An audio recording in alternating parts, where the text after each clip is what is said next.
France প্রবাসী বাংলাদেশি লেখক ও online activist Pinaki Bhattacharya নিবিড় পরিচর্যায় আছেন। তার শরীরে লাগানো হয়েছে ইনফিউশন পাম্প। শুক্রবার তার একটি সার্জারি হয়েছে। রোববার বাসায় ফিরেছেন পিনাকি ভট্টাচার্য। ফেসবুক পেজে এক পোস্টে নিজেই এ তথ্য জানিয়েছেন। পিনাকি ভট্টাচার্য লিখেছেন, আমি বাসায় এসেছি, ভালো আছি, তবে বেশ কিছুদিন নিবিড় পরিচর্যায় থাকতে হবে। নার্স বাসায় এসে নিয়মিত 2 বেলা ড্রেসিং করে দিয়ে যাবে। ব্যথার জন্য সর্বক্ষণ যেন শরীরে ওষুধ দেওয়া যায়, তাই ইনফিউশন পাম্প লাগিয়ে দেওয়া হয়েছে।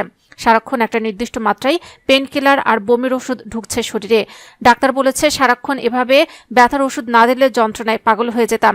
অ্যান্টিবায়োটিক চলছে, মুখ বিষাদ হয়ে আছে এতগুলো ওষুধে। এভাবেই এই সপ্তাহ চলবে।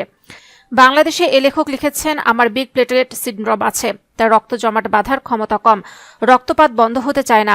অনেকটা ডেঙ্গু রোগীর মতো আমার প্লেটলেট কাউন্ট কম, গায়ে অল্পতেই কালশিটে পড়ে। এটা একটি জেনেটিক সমস্যা। সুনির্দিষ্ট কোনো চিকিৎসা নেই। সার্জারির সময় ভয়ে থাকি যদি রক্তপাত বন্ধ না হয়। ছোটবেলায় নাক দিয়ে রক্ত পড়তো প্রচুর। এখনও সার্জারি হলে রক্তপাত বন্ধ করাটা চ্যালেঞ্জ। এজন্যই নিবিড় পরিচর্যার দরকার হচ্ছে।